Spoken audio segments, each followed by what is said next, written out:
The HTC Desire 700 dual SIM has come to our office to be subjected to our review treatment. Before we dive into the user interface, let's see what comes bundled with it. Opening the flat box greets us with the phone itself. HTC has included a micro USB cable, an AC adapter, a standard set of headphones, plus some informational leaflets. The Desire 700 design takes several cues from the HTC One and looks pretty much like a plastic version of it. The more affordable smartphone is entirely made of fingerprint-prone glossy plastic, and it's got dual front speakers.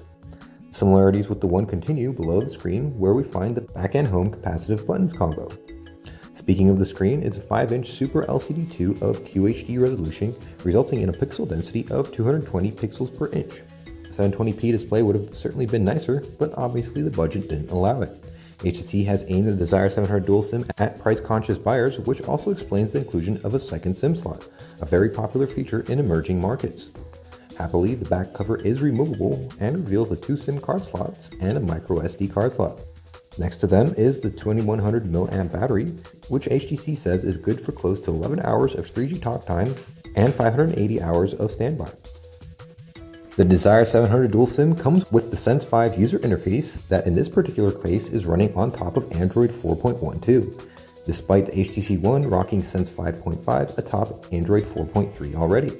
This includes the all-new lock screen that gives you shortcuts to 4 apps, as well as info on the current weather conditions and missed calls or unread messages.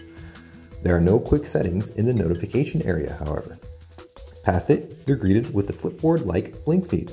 It combines your social updates with news from preset sources into one straightforward informational punch. Moving to the right of Blink feed reveals a familiar old home screen. You will notice, however, that app icons are refreshed entirely in Sense 5. You can have up to 5 home screens, which can hold app shortcuts and widgets. HTC has moved away from the traditional app drawer.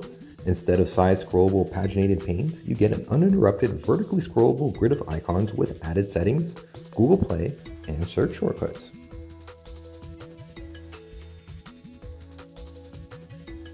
The task switcher interface is redesigned too.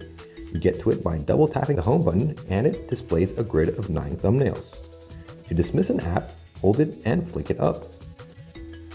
To get to Google Now, you can simply hold the home button.